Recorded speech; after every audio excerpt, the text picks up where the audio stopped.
And then Cena gave Cody the belt. They had an emotional hug. They blew off the pyro. Cody left.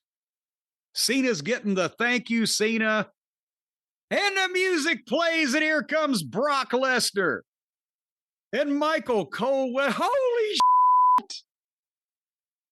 shit. Michael Cole did do they even put a camera on him and showed it on Twitter it was like he had seen the second coming of Woolly Mammoth, that he never dreamed that Brock Lesnar would be there. And the crowd went absolutely batshit because it's another star and this time it's not like, oh, golly, Seth's back. We thought he was going to be gone for months. We haven't seen him since last month. They haven't seen this guy in fucking 3 or 4 years. So they went batshit. And he came down and Cena just stared at him. And he got in the ring and just picked John Cena up and gave him an F5. And then Cena laid there and Brock stood there, and off the air we went. And I maintain that would have worked just as well without the babyface turn on Friday. But nevertheless, they've got a lot of names and a lot of stars, and they just keep sending people out to do shit and break a table. But at some point, they might actually have to start making the matches important again. Just a thought for something for the future. No one predicted Brock coming back.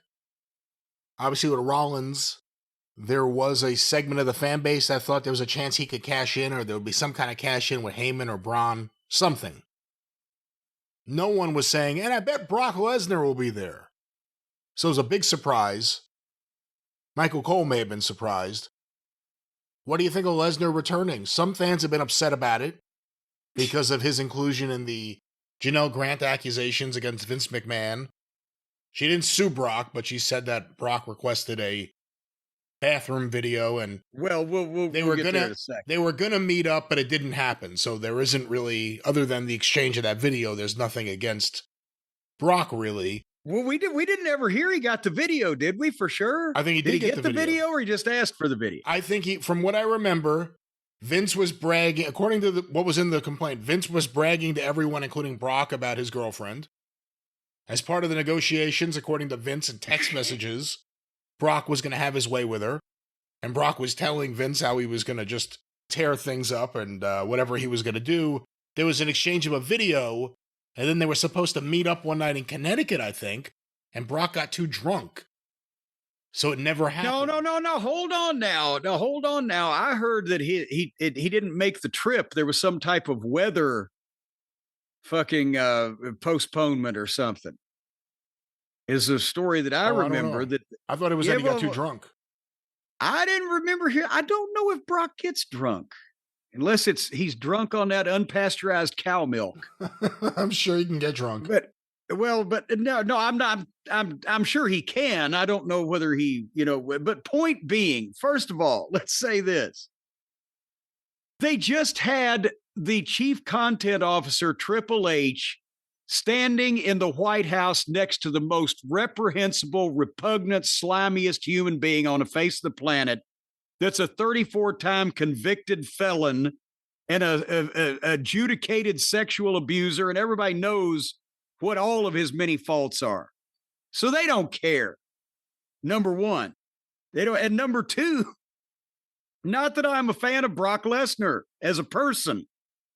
I'm a fan of him as a box office attraction and as one of the biggest stars in the business. But as a person, I'm sure I haven't seen him in decades. I'm sure he's just as Trumpy as the fucking rest of them. So I could give a shit. But I will defend him in that.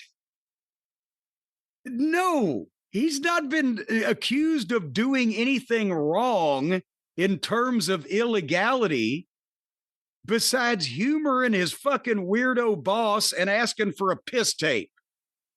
And I'll take asking for a piss tape over 34 convicted felonies anytime.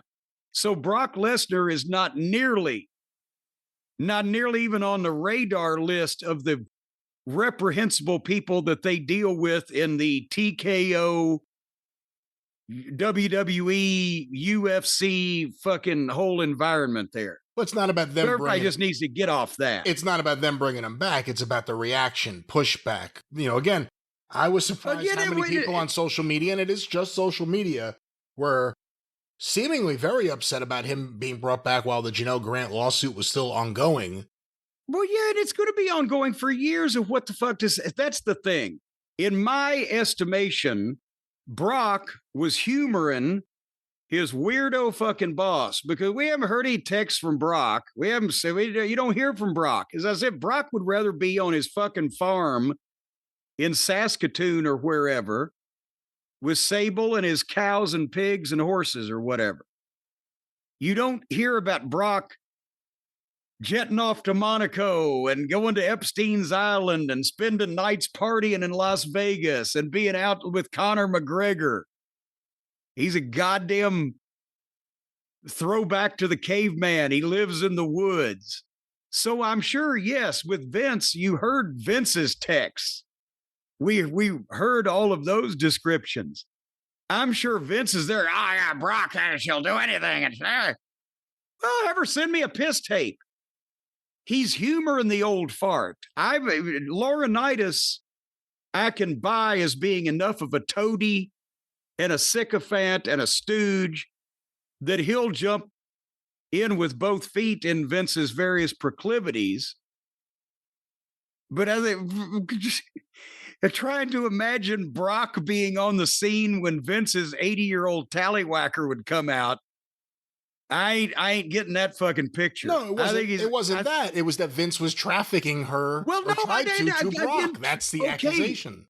Yes, but the point is, the road was closed for the traffic. Brock didn't actually take that road. He didn't go down that Hershey Highway.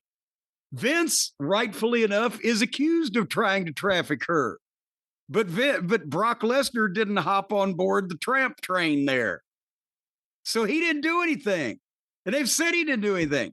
So my point is, I think they're all assholes, but you can't just say we're not going to use Brock Lesnar forever because the creepy guy that used to own this company said, hey, Brock, you want to fuck her? Sure, Vince. Yeah. And $5 million a match, and I'll fuck her.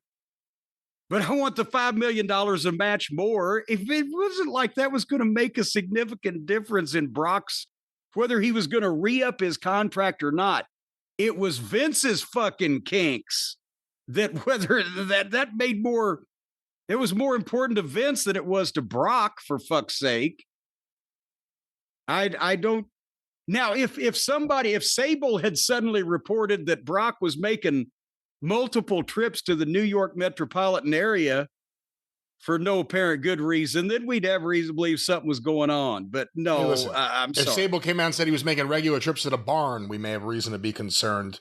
Well, and you know what? If the headlines came out that Brock Lesnar was accused of fornicating with his farm cows, I would put more stock in that than I would that he was actively engaging in all these other things with Vince McMahon and his illegal paralegal or whatever. It's just ridiculous. We don't know. Vince was trying to push that on everybody. We don't know what we don't know, but what I want to ask you is, if you're going to bring Brock back, if you're going to bring Brock back, do you think this is the appropriate way to do it for Cena, who's leaving in a few months? Or should Brock have been used for someone who's active on the roster who could use a Brock Lesnar to help them get past a certain point or something? Any issue with the way he's brought back, who he's going to be working with? Well, no, but is this Cena's last match or just last big match? Or because he's done in December Survivor Series, then he does something on TV? I don't know. John Cena has already put Cody over, such as it was. But I don't think John needs to put anybody else over on the way out, especially if he's now a babyface. But by the same token, they may have tied something in where maybe they just got Brock to come back once to give Cena the proper farewell. He beats Brock Lesnar, and there he rides off in the sunset. Or does John want to contribute to a different layer of something where Brock beats him in his last big match, but he gets another match to win. But then Cody has to come and beat Brock. I don't know how long they got Brock for, how many matches or whatever. See, again, he's the guy who ended the streak, and a lot of people at the time had a problem with him being the specific guy to do it, who was basically a part-timer. He was in semi-regularly. It's the same thing here, him and Cena. He's doing something as two part-time guys, unless Brock's full-time, which I doubt. Well, almost everybody's part-time now. Because they only do this part-time. That's true. But I mean, it's for big matches. Is it going to be Saudi Arabia or WrestleMania or Royal Rumble or Survivor Series? Have they got a 1-match deal, 2-match deal, 3-match deal, whatever? I don't have any problem with him coming out and laying out John Cena, and he needs to be a heel because they got more baby faces now than they used to. But we got to see where this goes to determine who gets the benefit out of it. In the end, somebody else besides John Cena or Brock Lesnar needs to benefit. Somebody that's going to be there ongoing. But how do they get there? That's what I don't know. But for all the people upset, no. If they brought John Laurinaitis back, who has been named, yes, he participated in this. He went along with it. He tried to cover it up. Blah, blah, blah. Well, then there's a problem. But they deal with a lot more unsavory people on a regular basis than Brock Lesnar, who asked for a P-tape to fucking placate his goddamn horny boss. Possibly. We think. Maybe. Who knows? Sounds like it to me.